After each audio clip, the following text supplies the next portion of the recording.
राष्ट्रवादी काँग्रेसचा वर्धापन दिनाचा कार्यक्रम पुण्यात आयोजित करण्यात आला आहे।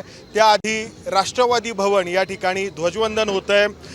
रोहित पवार पोहोचलेले आहेत। दादा, सगळ्यांच्या नजरा आहेत आजच्या या कार्यक्रमाकडे। साहेब काय बोलतायत, ताई काय बोलतायत याकडे, आणि अर्थातच तुम्ही काय बोलताय? पवार साहेब जे मार्गदर्शन करतील त्या दिशेने, आणि आजपर्यंत आम्ही ते जसं त्यांनी सांगितलेलं आहे, ज्या विचारावर ते काम करत आलेले आहेत त्याच विचाराने आम्ही सुद्धा काम करत आलेलो आहोत। आणि आज सुद्धा आम्हा सर्वांना योग्य असं मार्गदर्शन आदरणीय पवार साहेब करतील असा आम्हाला विश्वास आहे। आणि तुम्ही जर बघितलं तर आपण जेव्हा वर्धापन दिन साजरा करतो तेव्हा एक छोटंसं आव्हान पवार साहेब करत असतात की इथं एक कार्यक्रम आपल्याला घ्यायचा आहे। शक्ती प्रदर्शन वगैरे हा विषय आपल्याकडे नसतो, सगळे प्रेमाने फक्त पवार साहेब आणि सर्व लोक एकत्रित येतात म्हणून ते येत असतात। त्यामुळे तो कार्यक्रम थोड्याच वेळात म्हणजे 10:30 वाजता बालगंधर्वला आपल्याला होताना दिसेल आणि तिथं पवार साहेब आपल्या सगळ्यांना मार्गदर्शन करतील। दादा, गेल्या काही दिवसांपासून चर्चा आहे की दोन्ही राष्ट्रवादी पुन्हा एकत्र होणार का, याबद्दल तुम्ही त्याच्याबद्दल तुमचं मत मांडलेलं आहे वेळोवेळी। नाही, तुम्हालाही माहिती आहे की अनेक दिवसांपासून ही चर्चा आहे आणि फक्त चर्चाच आहे। आणि चर्चा जी चर्चाच असते आणि नुसतीच चर्चा असते, त्याच्यावर चर्चा करून आपण वेळ कशाला घालवायचा?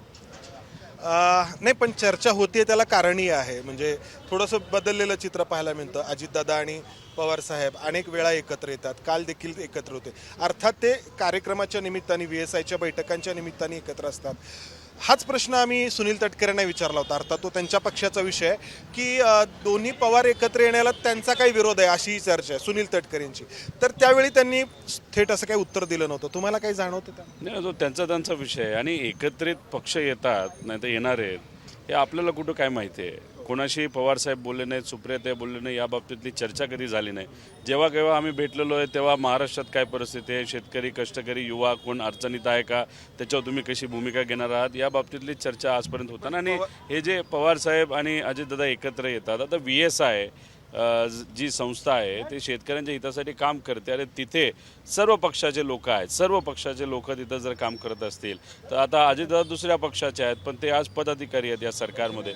पवार साहेब हे लोकनेते आहेत आणि एकत्रित बसून शेतकऱ्याच्या हिताचा निर्णय घेत असताना जे पवार साहेब म्हणतात जिथं तिथं काय प्रेझेंट केलं जातं, तिथं जर अजितदादांना असं वाटत असेल सरकारकडनं सुद्धा मदत केली जावी तर मग त्याला स्वागतच केलं पाहिजे। ही चर्चाच आहे। अर्थात सुप्रियाताईंचं एक स्टेटस आहे काल रात्री त्यांनी ठेवलेलं की सहन करायला मला शिकवलंय। एका अर्थाने आज जो काही मेळावा होतो तर त्या पार्श्वभूमीवरती या स्टेटसकडे पाहिलं जात आहे।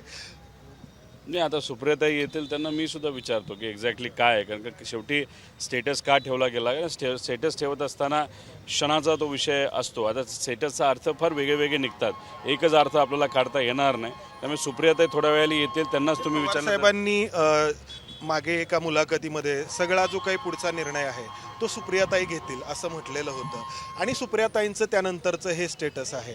अर्थात पवार साहेबांचा वारसा म्हणजे तुमच्या राजकीय घराण्याची सुरुवात शेकापपासून झालेली आहे। या सगळ्या पार्श्वभूमीवरती या स्टेटसकडे पाहिलं नाही, आता मला तरी त्याच्या बाबतीत सांगता येणार नाही, पण एक खरं आहे पवार साहेबांनी निर्णय घेण्याची जबाबदारी ही सुप्रियाताईंवर टाकलेली आहे। कुठलाही निर्णय म्हणजे असंच नाही की तुम्ही जो म्हणताय की या पक्षाबरोबर जायचं का त्या पक्षाबरोबर जायचं का, पण पुढे आपल्या पक्षाची दिशा काय असावी हा पूर्णपणे निर्णय सुप्रियाताई घेतील असं म्हणतात। विकास कामं करायची असतील तर सत्तेमध्ये राहायलाच हवं। मग दादा त्यांच्या पक्षाची भूमिका तिथं मांडतायत आणि आम्ही संघर्षाची भूमिका इथं मांडत आहोत। आणि आज जर आपण बघितलं सामान्य कुटुंबामध्ये म्हणजे तुमच्या कुटुंबामध्ये जावा, तिथं सुद्धा जर तुम्हाला असं वाटत असेल की या दिशेने गेलं तर आपल्याला नफा आहे, पण ती दिशा जर आपल्याला योग्य वाटत नसेल तर तुम्ही त्या दिशेने जाणार का, हा प्रश्न जसा तुम्हाला संभ्रमाचा वाटतो तसाच हा प्रश्न इतर लोकांना सुद्धा तसा डायलेमा नाही तर संभ्रमाचा आहेच। धन्यवाद दादा। तर हा जो डायलेमा आहे, ही जी द्विधा अवस्था आहे असं रोहित पवार म्हणतात, त्यामध्येच आजच्या या राष्ट्रवादीच्या मेळाव्याची दिशा कोणती असेल हे स्पष्ट होत आहे। कॅमेरामन अमोल गवळे, मंदार गुंजारी, ABP माझा, पुणे। ABP माझा, उघडा डोळे बघा नीट।